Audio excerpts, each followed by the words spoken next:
Olá a todos, sejam bem-vindos mais uma vez. Eu sou o professor Breno San Vicente Vieira, da PUC-Rio, e nesse vídeo vou falar para vocês sobre o projeto de pesquisa, para quem está interessado em pesquisa dentro da área da psicologia, em especial com métodos quantitativos.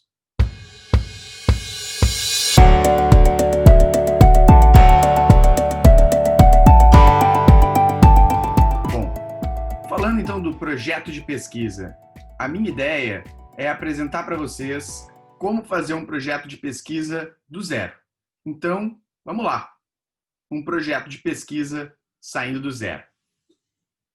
Bom, a gente fala projeto de pesquisa, mas eu quero, antes de começar a falar coisas sobre o projeto, que vocês podem estar começando a querer elaborar, eu quero salientar algo.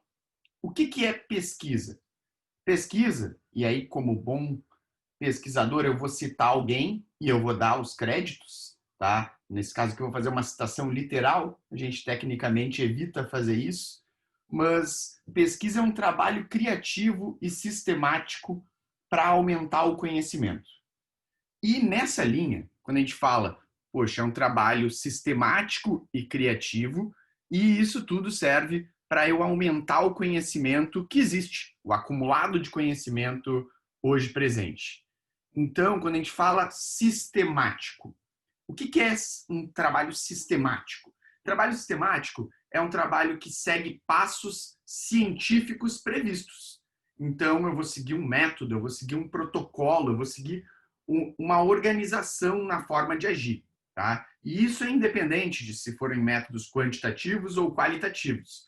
Claro, a gente, dentro de uma disciplina, dentro de uma área que trabalha com métodos mais quantitativos, a psicologia tem, ela consegue ter trabalhos tanto quantitativos quanto qualitativos, mas, claro, os trabalhos quantitativos muitas vezes vão usar alguns instrumentos um pouquinho mais rígidos ou algo assim, embora os qualitativos também possam. Usa sempre, né? É sistemático, porque usa métodos específicos. Quando eu faço um projeto de pesquisa, quando eu faço uma pesquisa, é importante eu dizer como eu fiz, porque se daqui 20 anos alguém quiser refazer, vai conseguir seguir os mesmos passos que eu. E isso ajuda na hora que a gente for depois, muito tempo depois, acumular todos os dados. Justamente porque pode ser replicado, tá? Então, sistemático é por causa disso. Trabalho criativo para aumentar o conhecimento. Como assim aumentar o conhecimento? Uma pesquisa, ela se embasa, ela é feita com base no existente. E uma vez que eu entendo o que existe, eu vou identificar lacunas, porque afinal, o nosso conhecimento hoje, aquilo que a gente sabe sobre os diferentes fenômenos, é finito e não é completo para quase nada dentro da área da psicologia. Então, quando a gente começa a fazer um estudo, começa a fazer uma investigação, a gente tem que conhecer o que existe para poder achar as arestas. Infelizmente, muitas vezes, as pessoas elas têm ideias que podem até fazer sentido do ponto de vista mais racional, mais pela lógica, só que elas são baseadas em várias pequenas peças que ninguém nunca testou. Então, quando eu vou fazer uma pesquisa séria, eu vou me certificar de que eu tenho cada uma dessas peças para depois poder fazer o meu estudo. E pode ser que eu tenha que, na verdade, construir essas peças antes. Tá? E para construir uma peça, eu vou ter que ter o conhecimento e entender quais as pecinhas que são necessárias para eu ter essa peça. É criativo, porque ele precisa avançar. A gente, em geral, não faz um estudo que é repetido, ou muito repetido, ou de algo muito claro. No caso, não vou tentar fazer um estudo para entender a gravidade. A gravidade hoje já é bem clara, a gente já tem isso bem documentado. Né? Ou tentar entender a memória de trabalho. Existem várias coisas da memória de trabalho que a gente pode investigar. Agora, a existência dela, qual é o tamanho do quantos itens a gente consegue lembrar, isso, de certa forma, já foi feito. Então, uma pesquisa ela tem que ser criativa e precisa sempre avançar para justificar a sua realização. No caso, métodos empíricos, tais quais os que a gente usa na pesquisa em psicologia, em grande parte, existem outros que não são empíricos, né, que são mais documentais, a gente vai lá entrevistar pessoas, vai mandar questionário online, vai perguntar às vezes de coisas desagradáveis. E para eu fazer isso, para eu ir lá, de certa forma, incomodar pessoas, eu preciso ter uma justificativa para que esse trabalho ele faça mais bem do que mal, né? Ou se for fazer mal de alguma maneira, que seja por menor que seja, a gente tem um controle disso. Então, trabalho criativo para aumentar o conhecimento. E o projeto, quando a gente fala, toda pesquisa precisa ser projetada antes de ser executada. A pesquisa, ela é o fim, mas não existem estudos que já saem com a pesquisa. A gente antes tem o projeto. E fazer um projeto, quanto melhor o meu projeto, em geral, mais eu tenho perspectivas de que a minha pesquisa e os meus dados eles sejam bem feitos. Então, nessa linha, a gente vai focar em como fazer um projeto bacana. Então, toda pesquisa, antes dela ser feita, ela tem que ser projetada. E um projeto, ele em geral vai ter uma justificativa, uma relevância, vai dar dados se ele é exequível, né? Se é possível fazer ele, e também cuidados necessários, como eu falei. A gente pode ter perguntas, às vezes, que são muito delicadas, que podem sensibilizar terceiros, então eu tenho que justificar o porquê que eu estou indo fazer essas perguntas, eu tenho que poder mostrar o valor de eu fazer isso, eu tenho que mostrar que eu sei o que eu estou fazendo, eu tenho que mostrar que é possível e também, no caso de eventualmente envolverem riscos, como que eu posso dar conta desses riscos e quais são eles. Então, tanto a justificativa quanto a relevância acabam entrando naquilo que é mais a introdução do nosso projeto, que é a base teórica e empírica. Então, a grande parte dos orientadores vai dizer: estuda direito, estuda a fundo, estuda mais um pouco, porque a gente tem que tentar antes, a gente quer avançar no conhecimento, então a gente tem que antes garantir que, de certa forma, o conhecimento atual, a gente compreende ele, a gente tem base dele. E, para além disso, tem a parte mais metodológica, que são os métodos e a ética que a gente vai utilizar para conduzir esse estudo. E aí vocês me perguntam, mas como sugerir algo justificável, criativo e relevante? Tentando responder para vocês, como que a gente vai fazer para criar um projeto? Criando um projeto, então. Primeiro passo, selecione um tema. Eu quero estudar criatividade. Eu quero estudar psicose. Eu quero estudar relações paternas. Muitas vezes a gente vai ter que dar... O tema é uma coisa grande, via de regra. E aí a gente vai fazer o quê? Estudem o tema. Estudem conceitos, subconceitos, teorias, para que vocês possam dominar, pelo menos aquilo que hoje já é consolidado, a respeito desse conteúdo. Tá?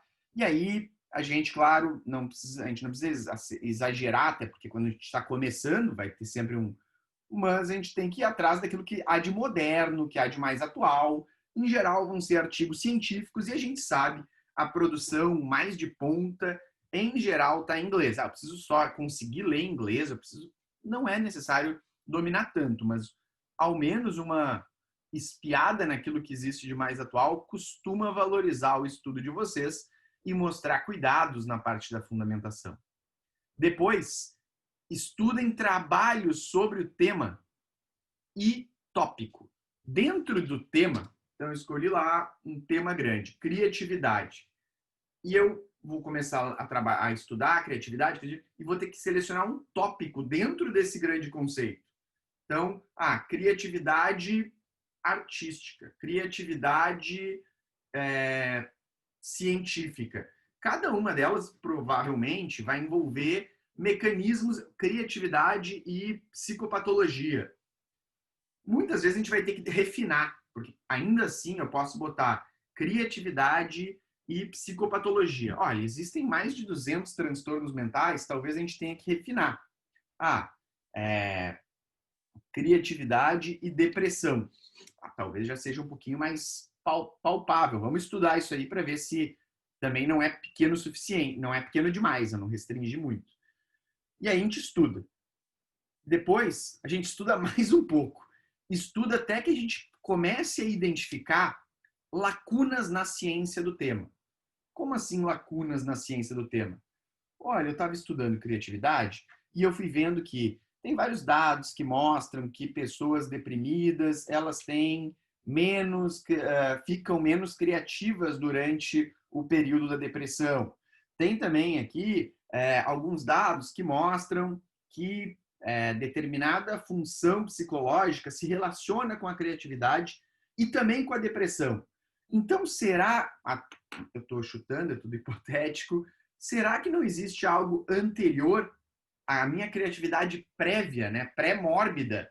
Será que ela não tem um efeito em quão deprimido ou não eu vou ficar?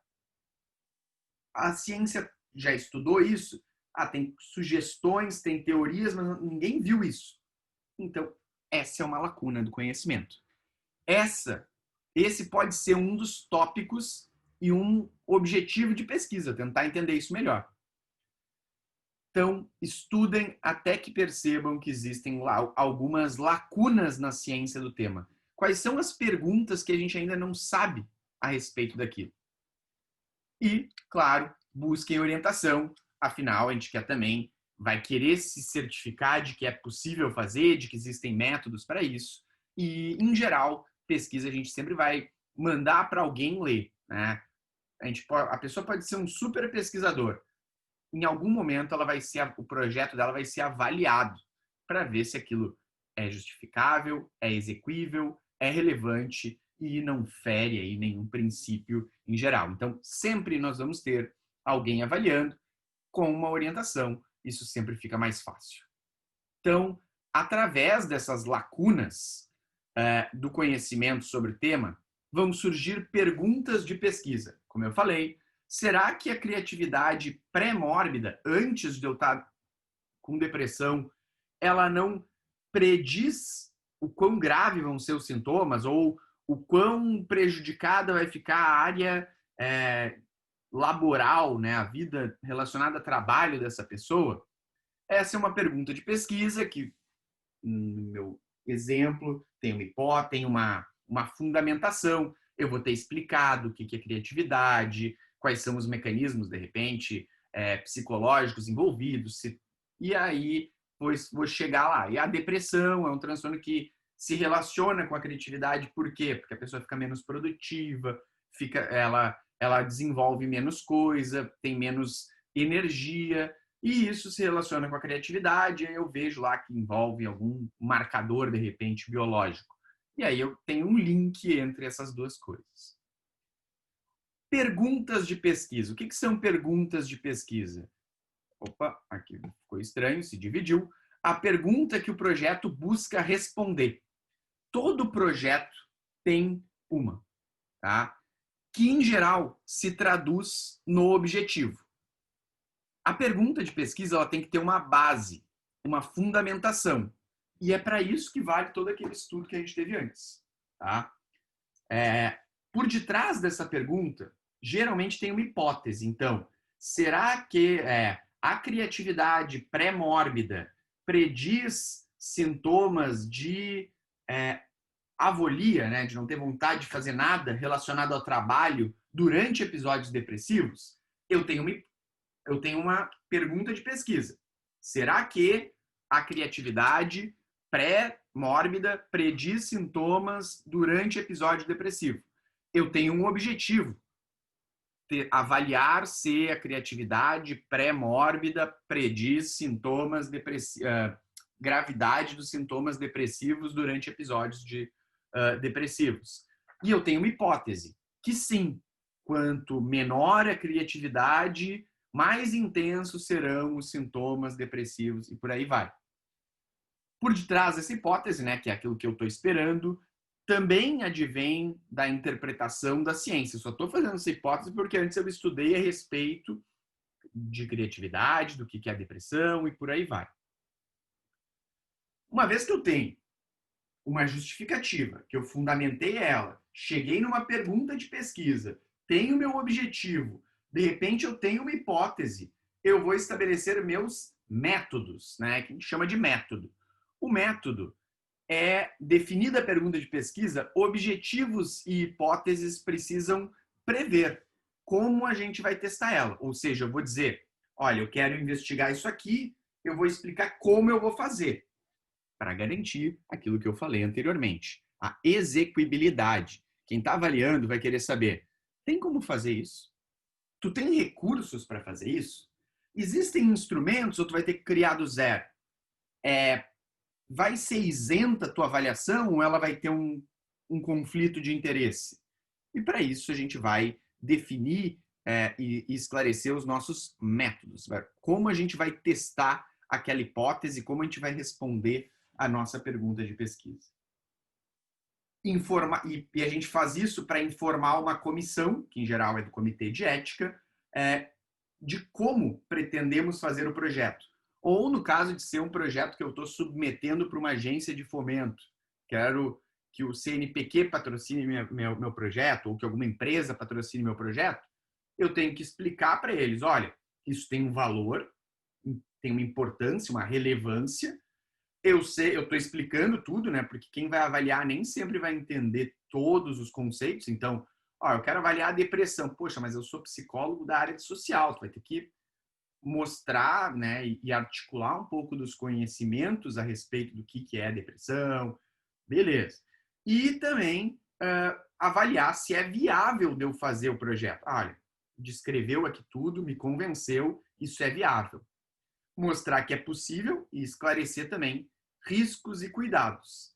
E deixar claro como que eu pretendo fazer isso para que no futuro, se depois alguém, daqui a alguns anos, quiser, eu quero testar de novo, que eu acho que aquele estudo do Breno, estou na dúvida se ele deu certo, se ele não deu, a pessoa volta lá e testa de novo.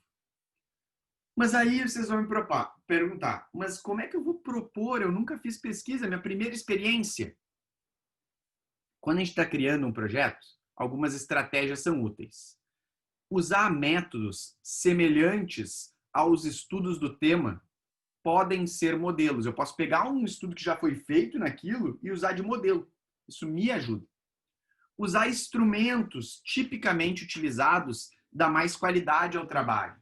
Eu querer responder uma pergunta de pesquisa e eu não ter nenhum instrumento para acessar as diferentes coisas que eu quero, as variáveis que eu estou interessado, atrapalha e tira um pouco da qualidade, da relevância do método e dos cuidados usados. Os cuidados de variáveis intervenientes na seleção da amostra. Então, eu quero estudar o uso de smartphones. E se o uso de smartphones ele tem relação com a produtividade no trabalho, né? Ou vice-versa. Ótimo, beleza.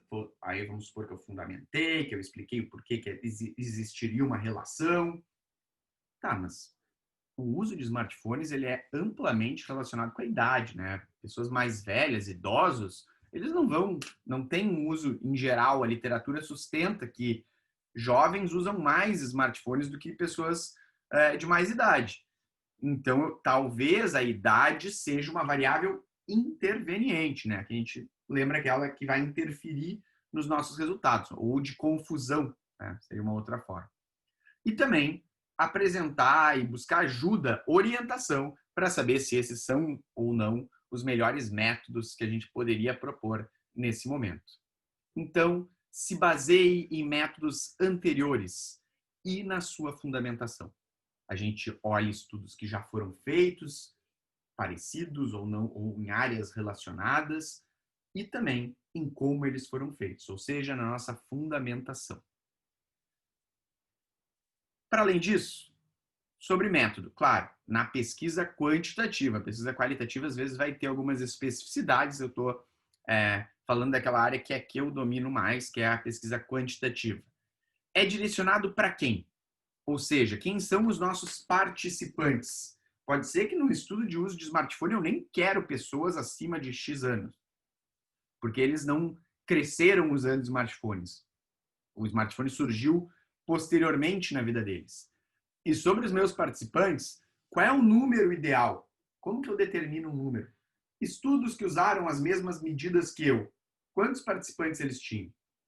Ah, posso me basear. O ideal é fazer o que a gente chama de cálculo amostral. A gente entra numa parte mais matemática. A gente ainda assim pode dizer, olha, com base em estudos anteriores que usaram instrumentos semelhantes, né, tal como é o nosso. O meu instrumento é sei lá, um instrumento de teoria da mente. Então, o meu instrumento o meu instrumento que eu usei foi o Reading the Mind Eyes. Estudos anteriores que usaram o Reading the Mind Eyes tinham amostras de 30 a 40 pessoas. Ótimo, então pode votar. Considerando que o nosso principal instrumento é o Reading the Mind Eyes e que estudos anteriores usando esse instrumento tinham grupos de 40 pessoas, são esperados ao menos 40 participantes em cada grupo. É razoável, tá? Não é a melhor, a forma mais correta é usando uma técnica, né, que é o que a gente chama de cálculo amostral. Mas isso já é interessante e já é bem legal. Para além disso, as características dos nossos participantes. E aí entram os critérios de inclusão. O que é o critério de inclusão? Eu quero fazer um estudo com mulher, eu quero estudar lá o efeito do consumo do álcool no sono. Então, e só em mulheres, porque o sono de homens e mulheres é muito diferente, a quantidade de homens e mulheres que usam substâncias é muito diferente, então é só com mulheres. Só vai participar do meu estudo quem é mulher. Então, de cara eu vou perguntar,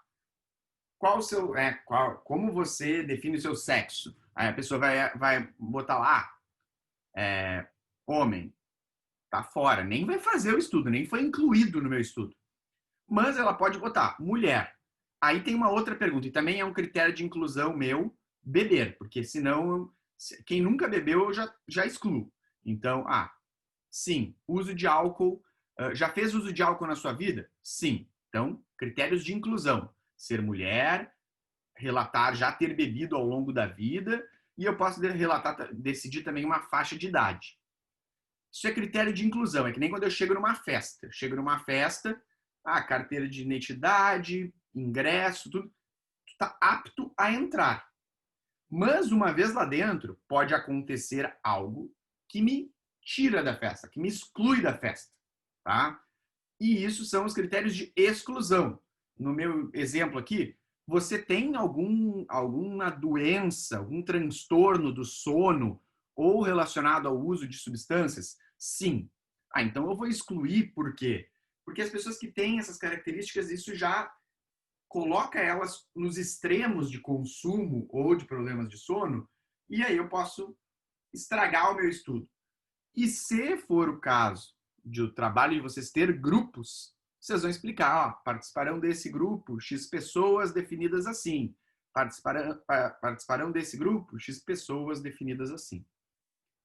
Para além disso, a gente também vai botar como vai extrair informação, ou seja, quais são os instrumentos ou as perguntas, os questionários, a forma como a gente vai... no caso, quero medir o sono. Eu não vou usar nenhum instrumento de sono. Eu vou só perguntar quantas horas, em média, você dorme por noite, considerando o último mês. E aí eu vou explicar.